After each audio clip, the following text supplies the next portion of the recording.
नमस्कार, अनंत ज्ञान web TV में आपका स्वागत है। मैं मंडी स्टूडियो से भगत सिंह गुलेरिया अनिल शर्मा के साथ अभी लाइव हैं और हमारे साथ हैं इंजीनियर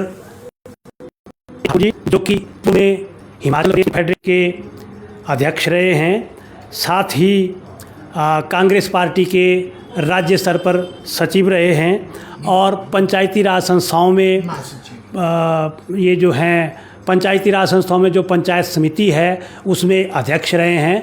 कांग्रेस पार्टी में स्टेट स्तर पर महासचिव रहे हैं।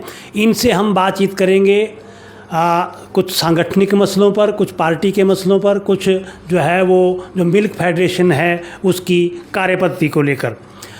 चेतराम ठाकुर जी, आपका स्वागत है अनंत ज्ञान वेब टीवी में। अनिल जी, भगत राम गुलेरिया जी, आपका भी दोनों का बहुत बहुत धन्यवाद। आपने हमें समय दिया और आपके माध्यम से हम अपनी बात देश दुनिया को, हिमाचल प्रदेश को रख पाएंगे। जी ठाकुर साहब, जैसे कि आपके नाम में ही और वास्तव में आप इंजीनियर रहे हैं, तो इंजीनियर की जो आपकी जो योग्यता है, क्वालिफ़िकेशन है, ट्रेनिंग के है, उसको जोड़ते हुए आप राजनीति में, समाज सेवा में, सब जगह आप जुड़े रहे हैं। तो सबसे पहले हम आपसे ये जानना चाहेंगे कि जो आप मिल्क फेडरेशन में पूर्व में अध्यक्ष रहे हैं, कितने टाइम तक आप वहाँ पे अध्यक्ष रहे हैं? मैं 10 साल तक मिल्क फेडरेशन का अध्यक्ष रहा हूँ जी, इलेक्टेड रहा हूँ। और जब मैंने मिल्क फेडरेशन 2000 में संभाली, उस वक्त प्रदेश में मुख्यमंत्री वीरभद्र सिंह जी थे जी।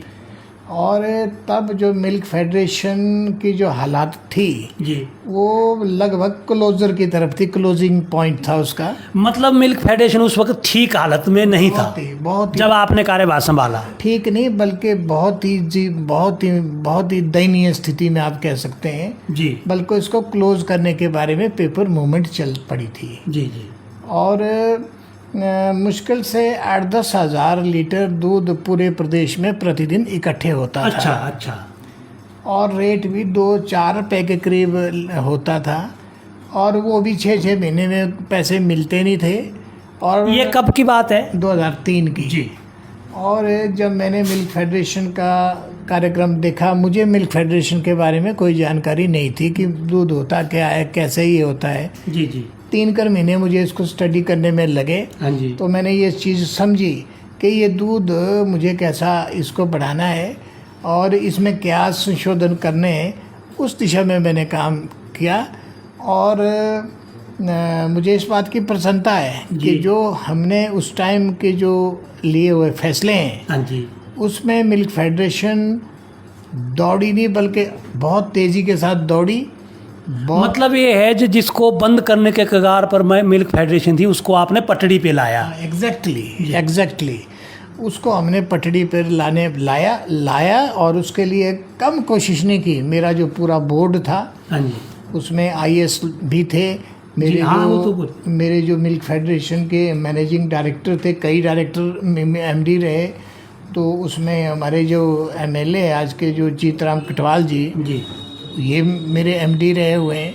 और एक सामूहिक जो साझा जो मंच हमने मिल्क फेडरेशन के माध्यम से जो किया, लेकिन मैंने ये समझा कि दूध का काम जो है ये हेरा फेरी 0.1% भी नहीं मांगता है जी जी। इसमें ऑनेस्टी जो टॉप लेवल है, क्योंकि इनके इसमें वो मेहनत का किसान जुड़े होते हैं ना, तो उनको ईमानदारी से ही काम वो जब हम ईमानदारी से काम करेंगे, हमने ज़्यादा देखिए, जब हमको मालूम ही नहीं था, हमने ईमानदारी के साथ काम किया, पूरे बोर्ड ने ईमानदारी के साथ किया। मैं समझता हूँ कि ये प्रयास फलीभूत तब हुए। हमारी जो क्रेडिबिलिटी है, हमारी जो विश्वसनीयता है, वो आम लोगों तक गई।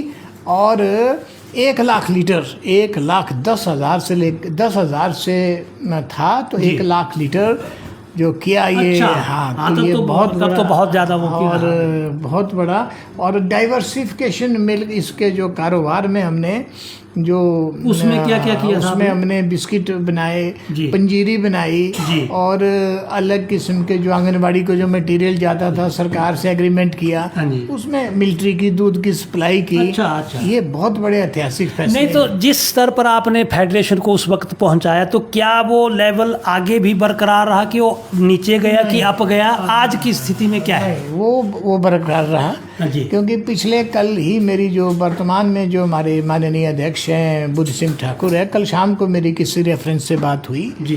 तो इस टाइम 2 लाख से ऊपर हमारी प्रोक्योरमेंट एक दिन का जो है, और ये ज़्यादा जा सकती है। अच्छा। मगर सवाल ये है जो गवर्नमेंट ने जो दूध के रेट बढ़ाए, नहीं, ये जो रेट जो बढ़ाए, तो क्या ये असल में उन किसानों को मिल रहे हैं, दुग्ध उत्पादकों को मिल रहे हैं? हाँ ये इशू है। ये बहुत गंभीर और बहुत ज़बरदस्त इशू है। इसको आम किसान को जानना ज़रूरी है, जी। मिल्क फेडरेशन के मैनेजमेंट को जानना ज़रूरी है, और जो भी इससे संबंधित लोग हैं उनको जानना ज़रूरी है। मिल्क फेडरेशन में लोग दूध देना चाहते हैं जी। इसमें कोई दो राय नहीं है। मेरे पास भी सैकड़ों लोगों से बात होती है इसके बारे में। लेकिन ये जो दूध का रेट है, दूध का रेट कौन तय करेगा?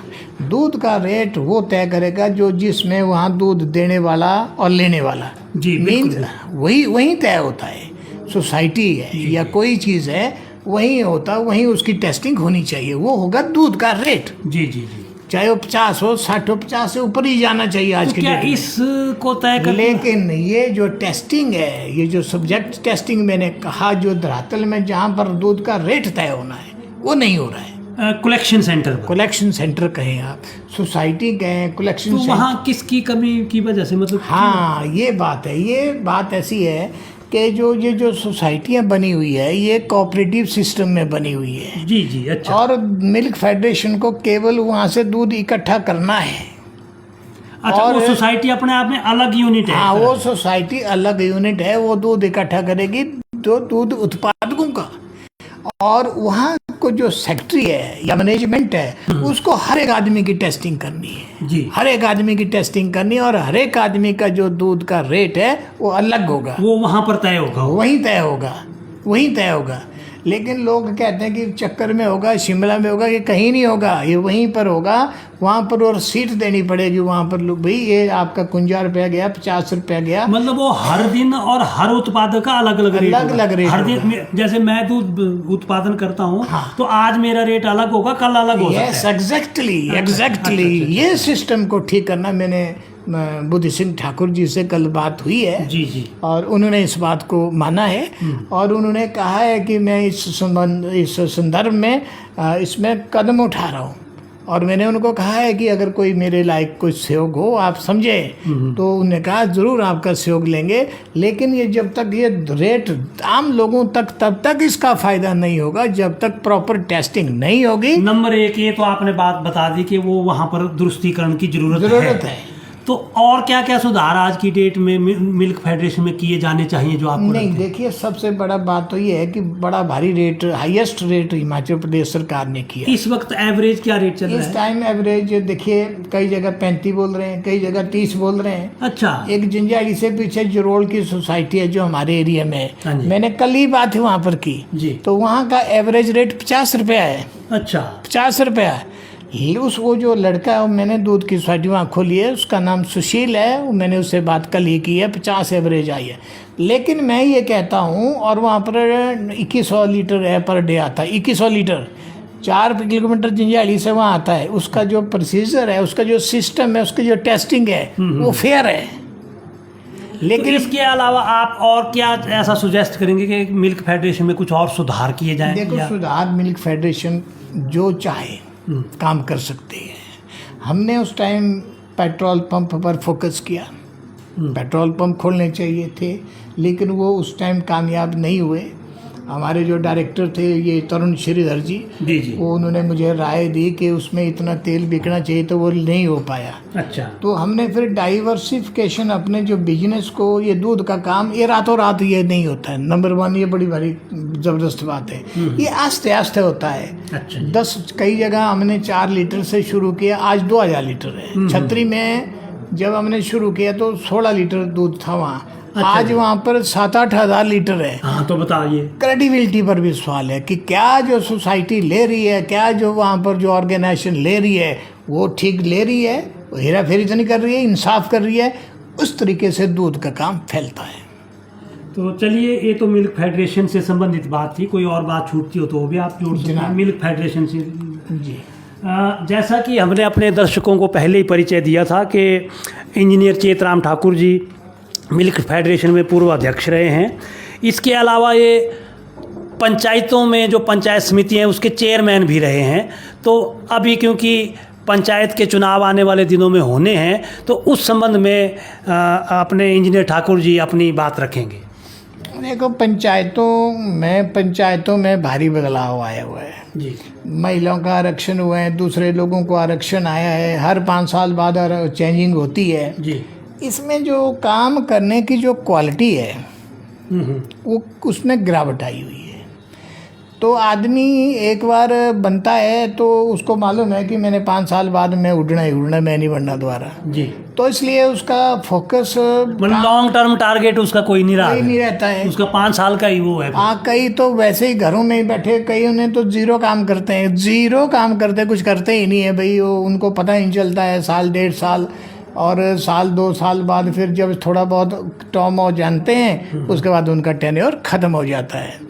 और ये जो तो अभी क्या तैयारी है, जैसे आप कांग्रेस पार्टी के हैं या पूर्व में महासचिव रहे हैं, तो अभी क्या कोई ऐसी पार्टी के स्तर पर कोई ऐसी योजना है? नहीं, इसमें पार्टी का, इसमें जो पंचायती राज सिस्टम है, इसमें जो जहाँ मेरा विचार वो जिस आदमी को काम करने का शौक है वो इसमें आगे आए। मतलब ये नॉन पॉलिटिकल रहना चाहिए, आप नॉन पॉलिटिकल ही रहना चाहिए, क्योंकि अभी कांग्रेस की सरकार है, आगे बढ़ने किसकी बनी है।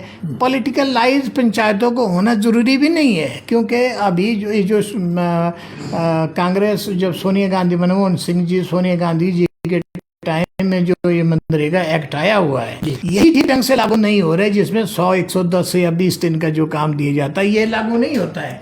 तो करोड़ों रुपया का बजट जो है एक पंचायत को लीगली कानूनन तौर पर अलॉट होता है। बिल्कुल। वो इनको तो पॉलिटिकलाइज होने की आवश्यकता नहीं है। एक एमएलए से ज़्यादा बजट तो पंचायत को जा रहा है, लेकिन ये तब इसके बावजूद भी ये ठीक से इम्प्लीमेंट करने में सक्षम नहीं है। और ऐसा कोई काम नहीं है मनरेगा में जिसको नहीं किया जा सकता। हाँ, ये आपने बड़ी गुड़ बात कही कि एक एमएलए से ज़्यादा फंड जो है डायरेक्ट पंचायत को जाता है मनरेगा के थ्रू। उसने क्या लेना है एमएलए के चक्कर काट के या दूसरे किसी के चक्कर के काट के? उसके चक्कर तो खुद दूसरे काटे, लेकिन उसको अपने काम में काम करने में उसको दिलचस्पी दिखानी होगी। मैंने कई दफ़े कई पंचायतों से मैं बात करता रहता हूँ, उनको पता ही नहीं होता है। और मेरा कहना है, मैं ये जानता हूँ कि कोई भी कार्य गरीब आदमी का कोई भी काम करना है मनरेगा के अंदर कर सकते हैं। यस, ये बहुत बड़ी बात है, बहुत बड़ी बात है।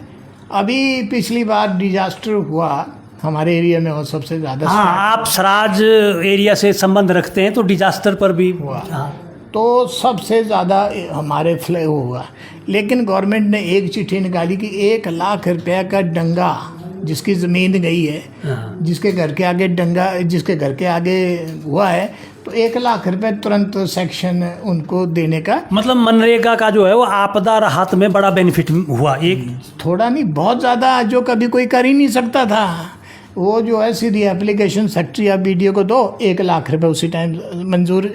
जबकि ये डंगे वगैरह इनका तो कोई प्रावधान ही नहीं हो सकता था। जी। इतने डंगे ज़मीनें उस टाइम बनी, मज़ा आ गया। मेरे ख्याल है 50 करोड़ की सैंक्शन तो एक पंचायत, हमारी पंचायत बुंगरेल चौक में हुई। इतनी बड़ी प्रसन्नता मुझे हुई कि पूछो मत। मैंने कहा, और इसके ये एक चीज़ है, एक आपदा को लेकर के, अदरवाइज किसी के बस का काम नहीं था अगर मनरेगा नहीं होता। आप किसी का मकान बनाइए, किसी की ज़मीन को खड़िए, जो मर्जी करो आप। किसी देखो ना, आप हमें करना है, हमें गरीब आदमी को अपलिफ्ट करना है। गरीब आदमी कोई कैप्सूल देकर तो ऊपर नहीं उठेगा, लेकिन ऐसी योजना, उसको कोई गाय दे, भैंस दे, ज़मीन ठीक करें, उसके जिस हालात में वो जी रहे। मतलब आपका कहने का मतलब ये है कि जिस तरह से मनरेगा एक बहुत अच्छा कार्यक्रम है, उसको पंचायत के द्वारा इम्प्लीमेंट किया जाना, तो वो पंचायत का भी सशक्तिकरण है और लोगों का भी सशक्तिकरण। पंचायती राज इंस्टीट्यूशन का भी सशक्तिकरण है और लोगों का भी सशक्तिकरण है। एक तो पैसा आएगा, अच्छी दिहाड़ी आएगी जेब में। मैंने देखा जब मैं शुरू में गया फील्ड में जाता था, जिन लेडीज के कान में चांदी के जो होते हैं हाँ। तो कुछ सालों बाद मैंने सोने के देखे। हाँ, क्योंकि उन्होंने मनरेगा में कमाया और फिर अपने तो एकदम से जो लेडीज ही मिलती है ज़्यादातर ये सड़कों के किनारे, तो मैंने उनको एकदम से, कोई भी आदमी इसको डीपली भांप सकता कि ये फर्क, ये अंतर आया आखिरकार कैसे आया। उनकी जेब में पैसा आया। औरतों की प्रथम प्रायोरिटी जो है सूट और ये सोना चांदी होती है, उनने सोना चांदी देखा। ये बहुत बड़ा बदलाव है। चलो, ये बरसाती आपदा की बात छिड़ गई, इस बहाने हमने ये किया।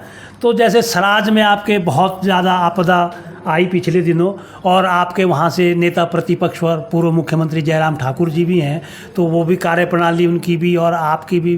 तो ये जो बरसाती आपदा जो 2023 में आई और अब आई, उस बारे में भी आप मतलब सरकारी तौर पे, और जो प्रतिपक्ष नेता प्रतिपक्ष भी कुछ आए दिन बोलते रहते हैं, तो उस पर आपने बात रखी? नहीं, 23 की आपदा थी, उसको हमने बड़े आसानी से निपट लिया था।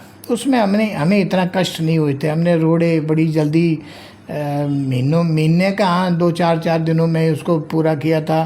थुनाग बाजार एक बहुत बड़ा, उसमें वो आया था, फ्लड आया था ऊपर से। हाँ, लकड़ी आ गई थी उसमें। लकड़ी भी आई थी उसमें, बहुत सी लकड़ी आई, तो उसको हमने 2-2.5 दिन में बाजार को ही क्लियर कर दिया था। जी। लेकिन जो अब की बार जो हुआ है वो कुछ अजीब किस्म का हुआ। हमारे जो अपने मगरू गले से जो नीचे नाला बहता है, रेबूंग रेल चौक जंजाली होकर पंडो पहुंचता है जी, और दूसरी शिकारी माता बुला होकर के जो नीचे पहुंचता है वो भी पंडो पहुंचता है। थुनाग से नीचे जो नाला जो खड्ड है वो भी पंडो पहुंचती है। बक्सियाड़ से लेकर के वो भी पंडो पहुंचती है। ये नाले में इतना पानी जो है वो आई, इतनी बारिश हुई, और इन जगहों में जो भी आगे बलवाड़ से हुई, जो भी इसमें आगे आए, जब मकान आए, पुल आए, जो सारे के सारे उन्होंने वाश कर दिया। तो इसमें ये जो सड़कों की डंपिंग थी, तो कोई उसका भी इसमें इसमें 2-4 कारण आदमी के द्वारा भी किए गए जी। अब लोग बोलते हैं कि जयराम जी ने लकड़ी काटी, जयराम जी ने वो क्या नाम सड़क बनाई। ये ठीक है कि जयराम जी की सरकार उस टाइम थी, पैसा उस टाइम सराज विधानसभा क्षेत्र में बहुत ज़्यादा मिला जी, इसमें कोई दो राय नहीं है।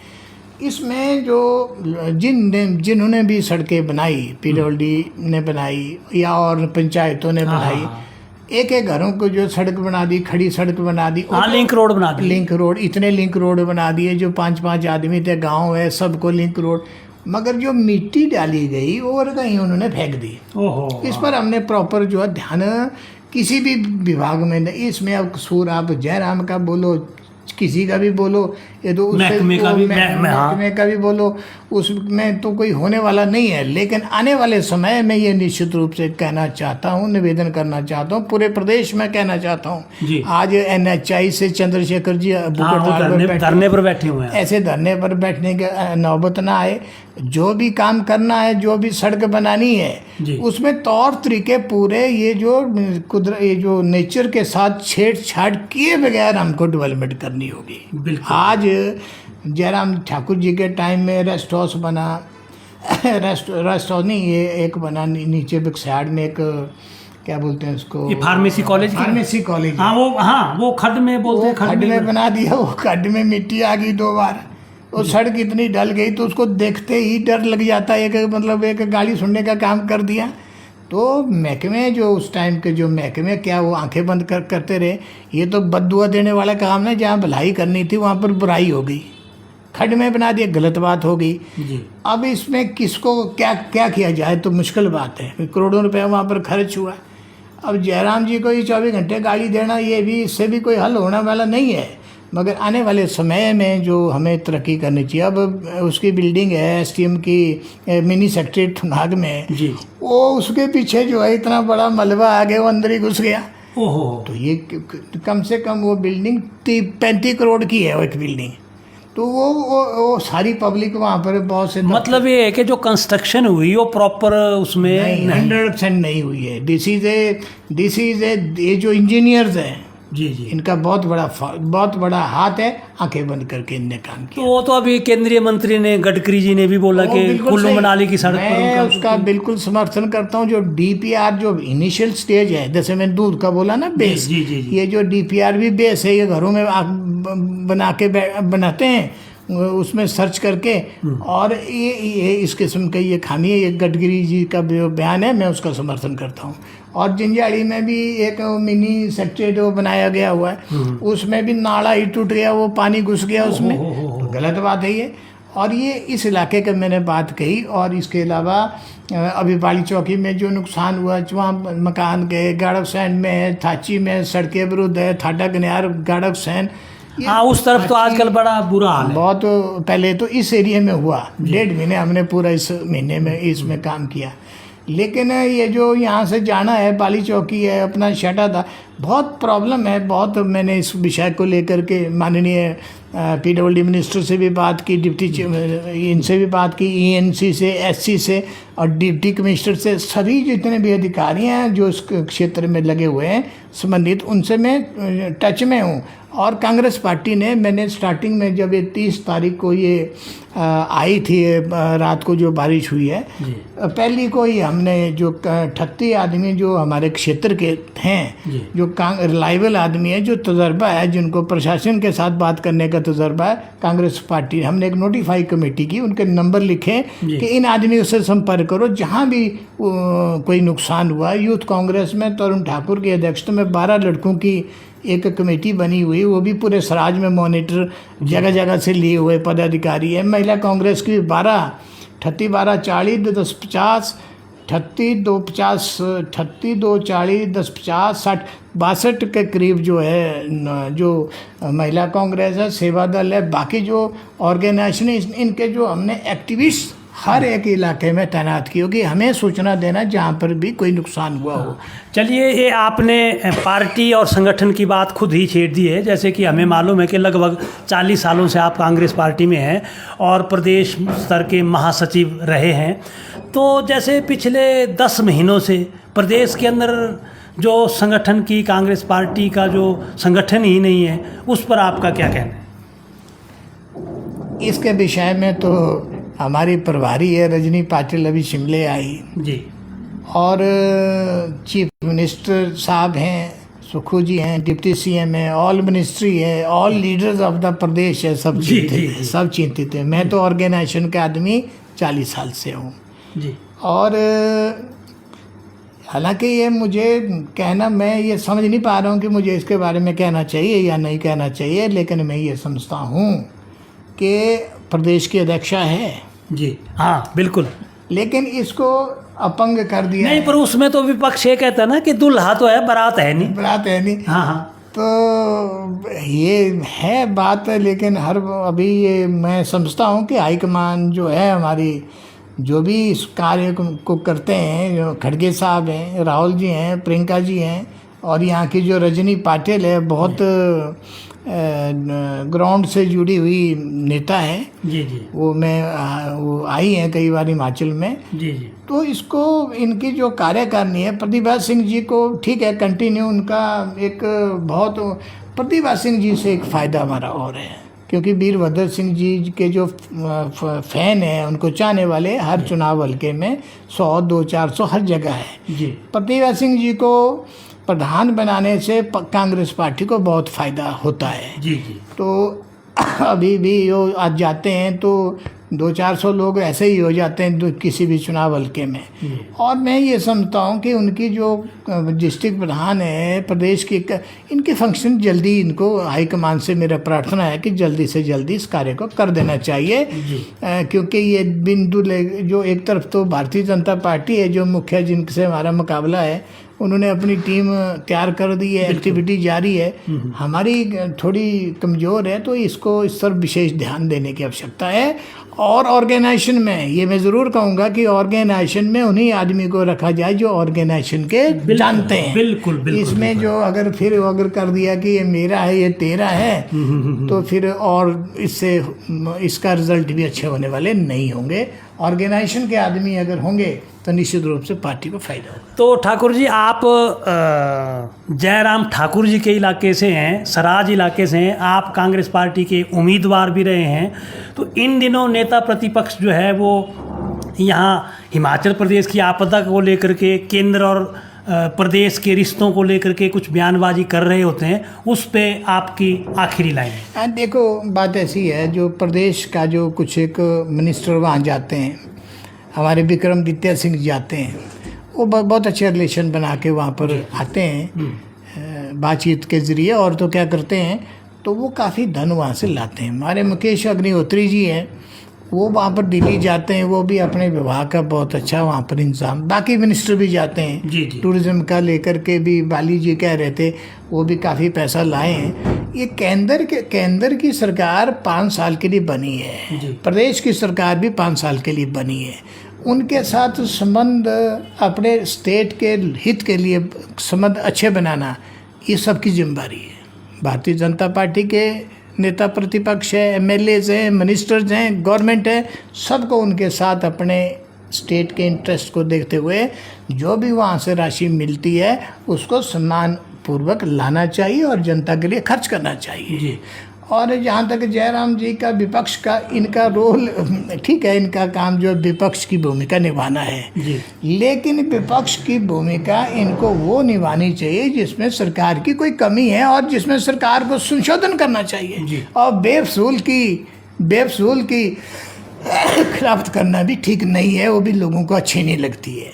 तो जो अगर मान लो पॉजिटिविटी के साथ अगर कोई काम सरकार ठीक ढंग से नहीं करती है, उसमें वो सुझाव दे सकते हैं और निश्चित रूप से गवर्नमेंट मानेगी। और गवर्नमेंट के जो हमारे चीफ मिनिस्टर है, उनने इसको कई बार कहा हुआ है, डिप्टी चीफ मिनिस्टर ने इनको कहा है कि जो हमारी कमियां हैं आप बताइए, हम आपके सामने संशोधन करते हैं उस काम में। तो इस किस्म से ये डेमोक्रेटिक सेटअप जो है, प्रजातंत्र हमारा मजबूत भी रहेगा और लोगों को भी अच्छा रहेगा। अगर ये उठपटांग करते रहेंगे तो लोगों को भी मायूसी आएंगी, यार ये ऐसे ही बोलते रहते हैं, विपक्ष अपने बिना बात के बोलते रहते हैं। तो ये सरकार का भी दायित्व है कि सबकी बात को सुने, सबकी मंशा के, लोगों की मंशा के मुताबिक काम करें। और विपक्ष का भी रोल अपना एक बढ़िया होना चाहिए कि एक अच्छी भूमिका विपक्ष निभा रहा है, तभी डेमोक्रेसी में सबको विश्वास होगा और ताकत बढ़ेगी जी। इंजीनियर चेतराम ठाकुर जी, आप हमारे स्टूडियो में आए और बड़ी बेबाकी से हमारे सवालों का जवाब दिया, आपका बहुत बहुत धन्यवाद।